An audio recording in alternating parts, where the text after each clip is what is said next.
Well, hello and welcome back to Read Becca for an interesting book chat that was unanticipated because I happened to read two books that had a surprising connection, and that was Appalachian Gothic, I think.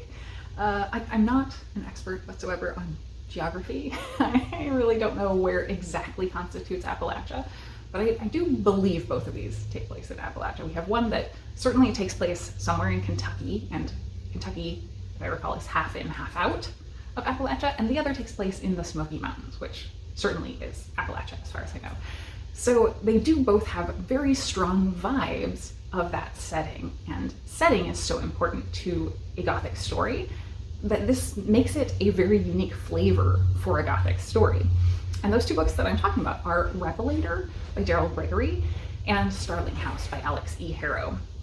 So why did I pick up these books? Starling is a brand new release. It's just come out. It's the third novel from Harrow. I enjoyed but didn't love the novellas that Harrow has put out, but novel-length work has been much more of a success for me. Harrow's previous two novels I absolutely loved, and Harrow certainly can write very atmospherically. That is a very strong point of her work.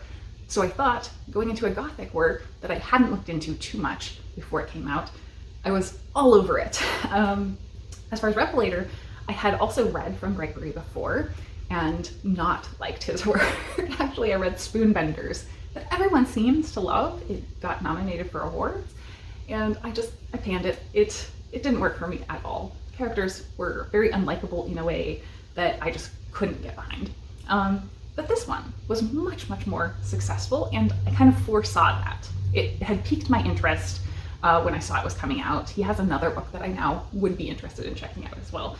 But this one, I listened to him talk about it in an interview and completely was sold because it sounds very dark, very Gothic, and has a major religious horror element too. So that, of course, drew me in. That is a big interest of mine, and I'm just kind of delving deep into horror. So I had actually picked this up from the library all the way back before October in order to have it as kind of a long shot. If I got through everything else I had lined up for spooky season, I would get to it. So I'm clearly very late for spooky season, but I ran through all my renewals in order to hang on to it because I so much wanted to read this book, and I am so glad I did. It certainly turned around my impression of Gregory's work, that it can be something I really enjoy.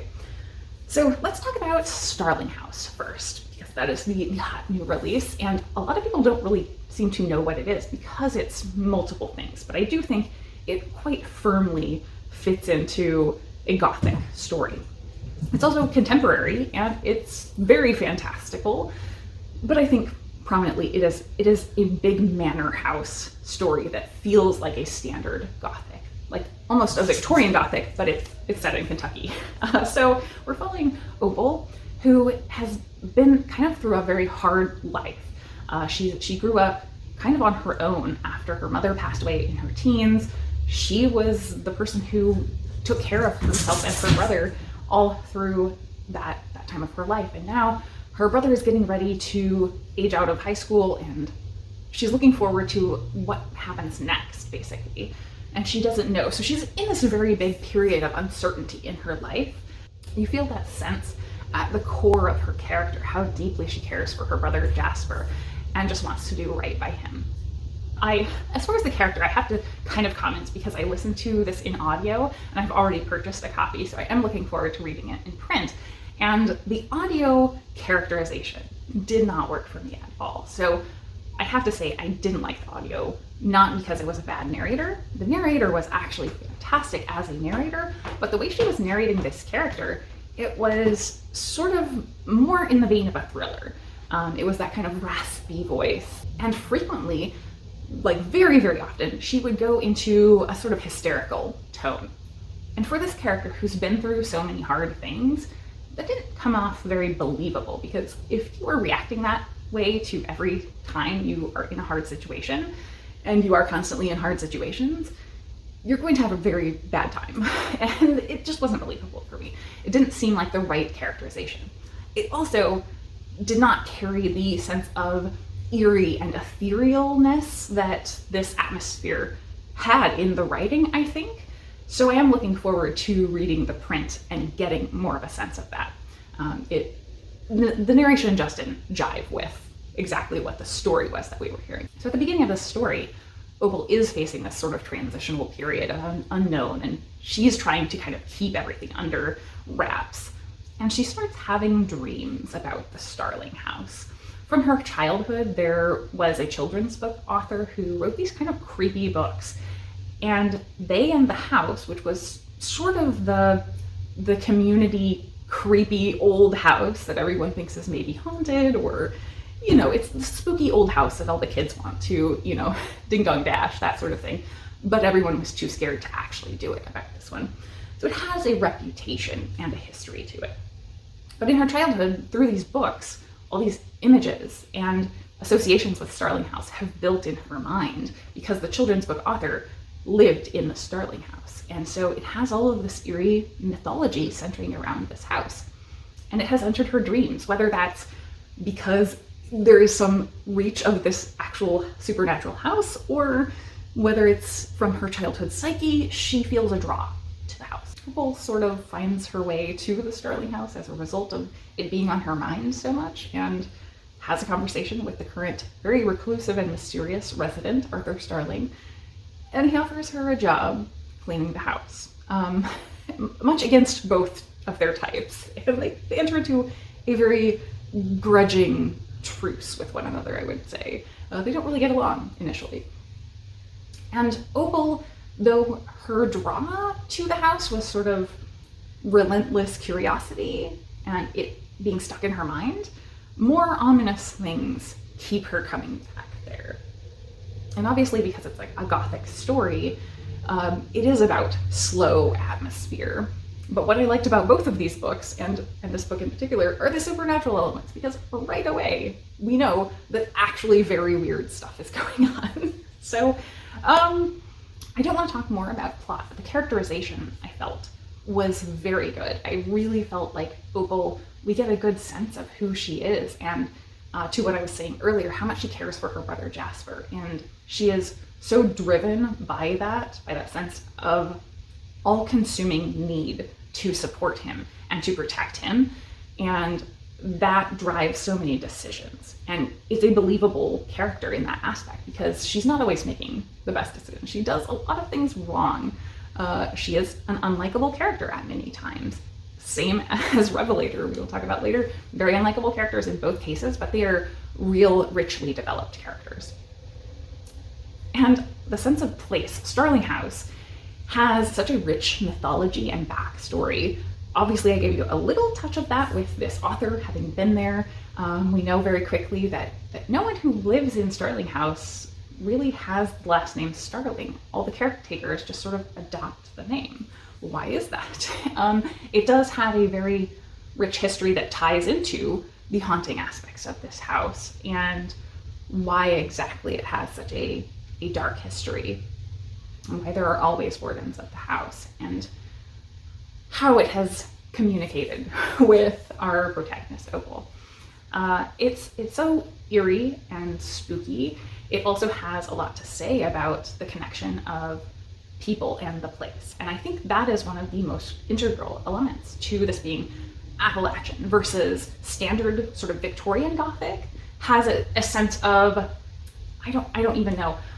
It's a sense of place, but it's specifically a building, and the people are kind of more separate from the place. Southern Gothic, and why I think sort of Appalachian Gothic falls under Southern Gothic, is Southern Gothic, the people always are part of the place. They're so integral to the place, and the communities are a major element. So we see so many connections between Opal and the members of her community, whether grudgingly they don't like her, or the people that she has connected with over her struggles in life. She does have a very good librarian friend, and so I really like those aspects where she sort of is in and out of the library very often, trying to get more information about Starling House and look into the history of that. And I just loved seeing that element connected with, because we don't often see people utilizing their library to do research. So really love that touch. It also, of course, has the bookish tie-in because we have an author who wrote children's books who lived in the house. And so that was a great aspect. We do get some of the history of how that author came to write those books and connect that to the house. So yeah, it is the rich exploration, even more than of Opal's story, the story of this house. Throughout this book, I felt like the pacing was really well done because as a Gothic novel, you're going to have these slow atmospheric moments. But I think here we got so many of the paranormal elements, the supernatural playing out intermittently and feeding us new information. So we do get these sort of high action, more intense moments without it being like a high plotty novel. And I really think that was so well executed. I know that hasn't been the take from everyone. I've seen some people who that pacing didn't quite work for, but for me, I felt it worked great. We do also have a romantic subplot, and that is probably the thing I've seen most people not like as far as their response to the book, and I thought it actually was good. I do not think it's prominent to the book as far as like overtaking the main plot of the Gothic story, but it certainly is very integral to the plot. It certainly is a major subplot. It also doesn't really feel very romantic, if I'm honest. Like, that's the best way I can say it, because it's so much about two people who have really struggled and had hard luck stories as they learn to cling to each other for support through something really hard they're going through. And so I found that very believable and realistic and not overly romanticized. So I thought that was good, but may not work for everyone. So both of these novels take place in very rural locations, that is most of Appalachia, where people are very spread out, but have to care for each other and have a great sense of community, even when they don't get along. And both of these have very strong mine elements. For Starling House, we certainly have a mining town that is dying off as a result of the mine not operating anymore.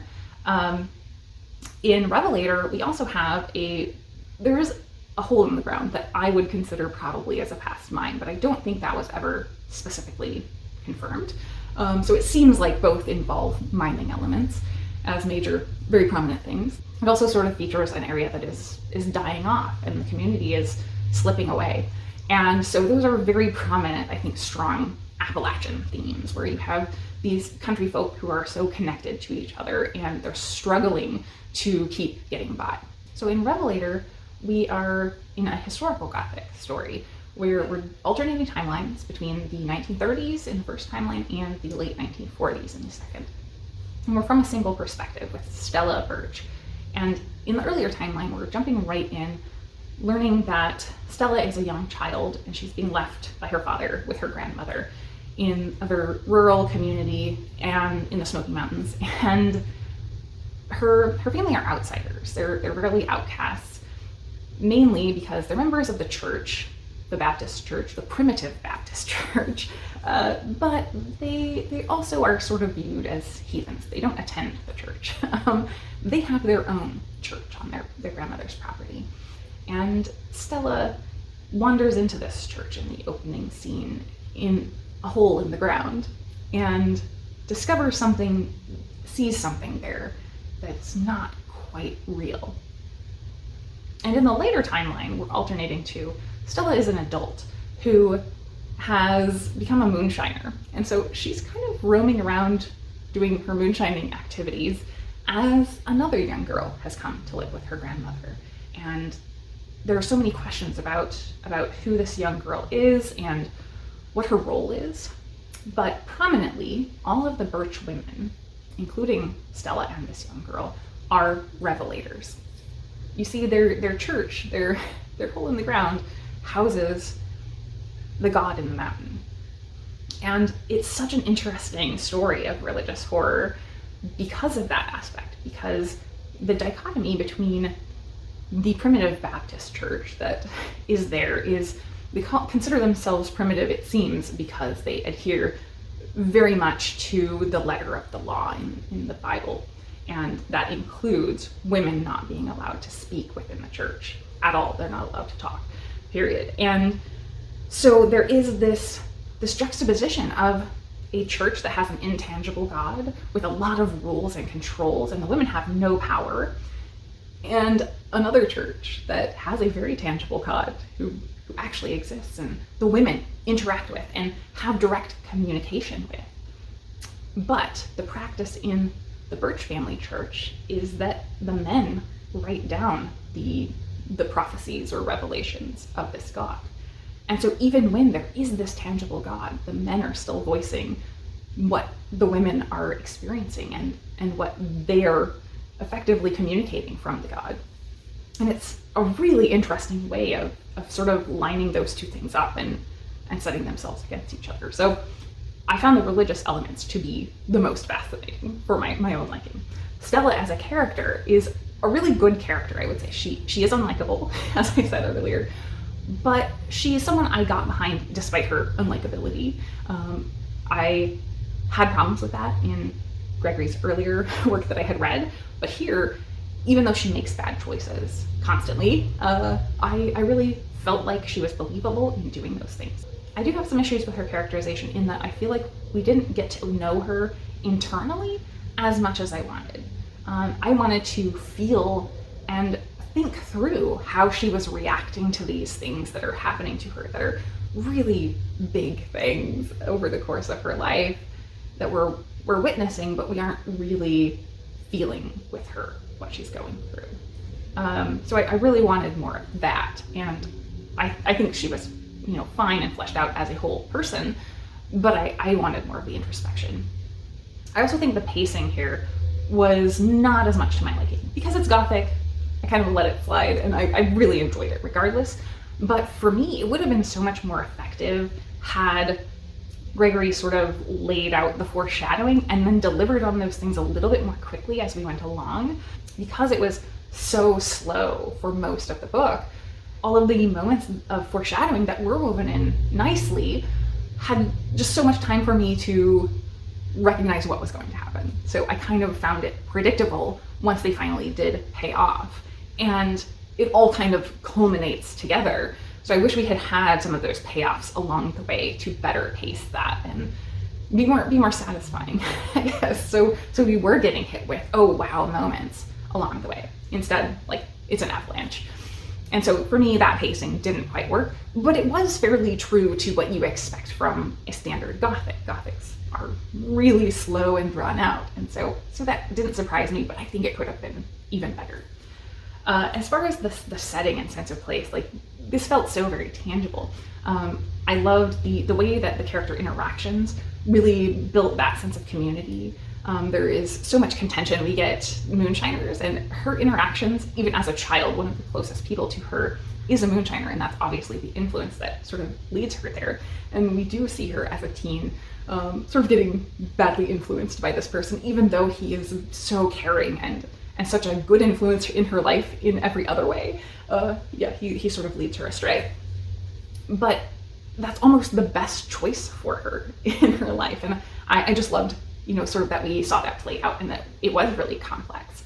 She does also have a romantic relationship in her youth that is really prominent to this book. So similar to before, I think it doesn't feel very romancy, but it's definitely there. It's definitely something major, and it sort of gives us little drips and drabs of that relationship playing out and what other people's perceptions of that relationship are, and the slow exposition of what actually happened.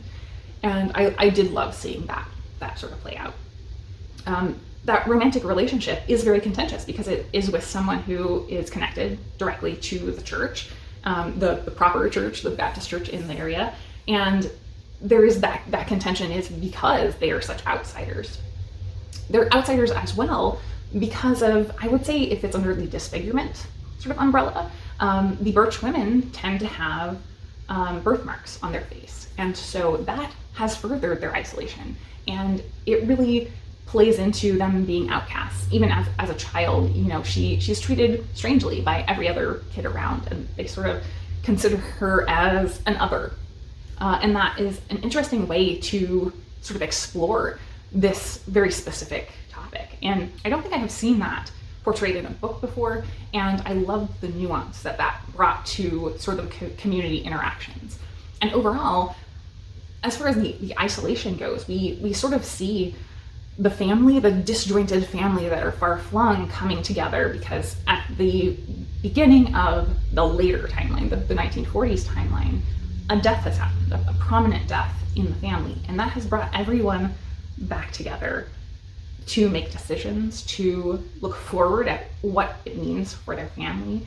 The area, to what I was talking about with the Appalachian themes, is sort of dying off. The park is looking to take the property that their church is on, the Church of the God in the Mountain. And what does that mean if they lose the property, if their town dies off and everyone leaves the community?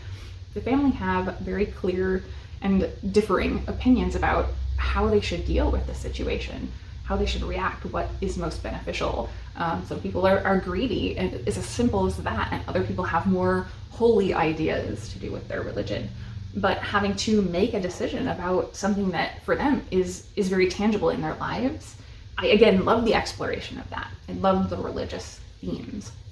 I think many things, could have been changed or improved for my liking, but overall, I thought this was a really phenomenal book, and it truly does get that eerie sense of place, of a hole in the ground with something very strange within. Whether or not things are entirely real throughout the story, in certain aspects, we definitely know there are non-real elements. So this is another great example of a Gothic that doesn't leave us questioning. We know right up front in both of these books that the elements are definitely fantastical. There's certainly something paranormal going on here. But the paranormal thing, I think, is more background. It gives us the horror aspect, but all of the themes and messages to these books are not directly to do with the supernatural. They're so much more about the people. And yeah, I just thought both of these handled those themes and messages so well. That is it, I think, for Starling House and Revelator, my discoveries in Appalachian Gothic, if that is a thing. If you know of anything else that fits into Appalachian Gothic possibly, let me know. I would love to hear about more, because yeah, I would love it to grow as a potential subgenre of Gothic as well. I think I would put probably Starling House as a 5-star read for me. Alex Harrow has cemented herself as an auto-buy author, I think. And Daryl Gregory has found redemption with this book. I think it was probably 4 to maybe a little over a 4-star. I enjoyed it very much, and there were a few things that could have been tweaked to make it even better for me, but I very much enjoyed it overall. So that is it for me today. Thank you so very much for watching.